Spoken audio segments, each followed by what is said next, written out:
সারা দেশের মানুষ যখন ভোট দেওয়ার প্রস্তুতি নিচ্ছে, ঠিক তখনই ঢাকার উপকণ্ঠ আশুলিয়া থেকে এলো এক বড় দুঃসংবাদ। আবার সেই পুরনো কায়দায় রাতের ভোট বা কেন্দ্র দখলের চেষ্টা।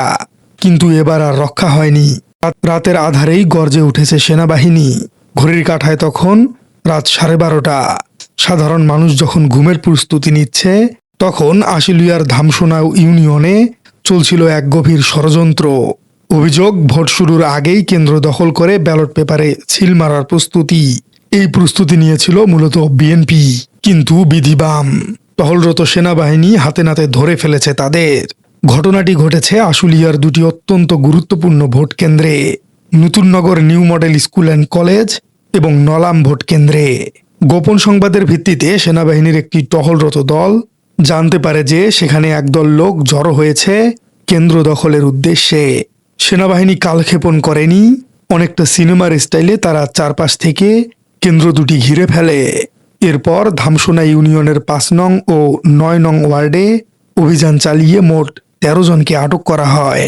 আটককৃতরা সবাই স্থানীয় এবং বিশ্বস্ত সূত্রে জানা গেছে তারা বিএনপি মনোনীত প্রার্থী ডক্টর দেওয়ান সালাউদ্দিন বাবুর একনিষ্ঠ কর্মী ও সমর্থক। এই ঘটনাটি কেবল 13 জনকে আটকে রাখার ঘটনাই নয়, এটি একটি স্পষ্ট বার্তা। গত 15 বছরে আমরা দেখেছি রাতের বেলা কেন্দ্র দখল করা একটি ওপেন সিক্রেট কালচারে পরিণত হয়েছিল। পুলিশ বা প্রশাসন তখন নীরব থাকত, কিন্তু 2026 সালের 12 ফেব্রুয়ারি প্রমাণ করল দিন বদলেছে। সেনাবাহিনী এবার আর পুতুল হয়ে নেই, তারা অ্যাকশনে নেমেছে। তবে দেখার বিষয় সেনাবাহিনী ভোট শেষ হওয়া পর্যন্ত নিরপেক্ষ থাকতে পারে কিনা। আশুলিয়া থানার ডিউটিরত অফিসার এএসআই শয়ন শেখ নিশ্চিত করেছেন সেনাবাহিনী রাতেই ওই 13 জনকে থানায় হস্তান্তর করেছে। বর্তমানে তারা পুলিশ হেফাজতে আছে এবং তাদের বিরুদ্ধে কঠোর আইনি ব্যবস্থা নেয়ার প্রক্রিয়া চলছে। নির্বাচনের ঠিক আগ মুহূর্তে অর্থাৎ ভোটের দিন সকালেই বিএনপির 13 জন সক্রিয় কর্মীর আটক হওয়া দলটির জন্য একটি বড় ধাক্কা। আশুলিয়া বা ঢাকা 19 আসনটি বিএনপির জন্য অত্যন্ত প্রেস্টিজিয়াস, কিন্তু তাদের কর্মীরা যদি ব্যালট যুদ্ধের বদলে পেশি শক্তি দেখাতে গিয়ে ধরা পড়ে, তবে তা সাধারণ ভোটারদের মধ্যে নেতিবাচক প্রভাব ফেলতে পারে। অনেকেই প্রশ্ন তুলেছেন, তবে কি বিএনপি তাদের বিজয়ের ব্যাপারে নিশ্চিত হতে পারছে না বলেই পুরনো পথ বেছে নিচ্ছে, নাকি অতি উৎসাহী কর্মীরা দলের নির্দেশ অমান্য করে এই সব কাণ্ড ঘটাচ্ছে? কারণ কেন্দ্র দখলের এই চেষ্টা প্রমাণ করে তারা সুষ্ঠু ভোটের উপর আস্থা রাখতে পারছে না।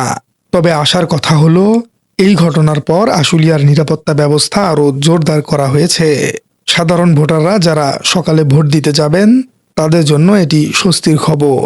তারা বুঝতে পারছেন কেন্দ্রে কেউ মাস্তানি করতে এলে সেনাবাহিনী ছেড়ে কথা বলবে না। সংশ্লিষ্ট সূত্র জানিয়েছে আশুলিয়ার প্রতিটি কেন্দ্রের আশেপাশে এখন সেনাবাহিনী এবং পুলিশের টহল বাড়ানো হয়েছে। যে ভয়ের সংস্কৃতি তৈরি করার চেষ্টা করা হয়েছিল, তা সেনাবাহিনীর এই তড়িৎ পদক্ষেপে ভেস্তে গেছে। পরিশেষে আশুলিয়ার এই ঘটনা সারা দেশের ভোট ডাকাতদের জন্য একটি লাল সংকেত বা রেড অ্যালার্ট।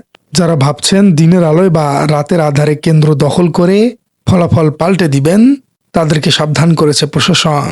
আশুলিয়ার এই 13 জনের পরিণতি প্রমাণ করে প্রশাসন এবার হয়তো নিরপেক্ষ থাকতে পারবে, যদিও ভোটের পুরো প্রক্রিয়া শেষ না হওয়া পর্যন্ত স্পষ্ট করে বলা যাচ্ছে না।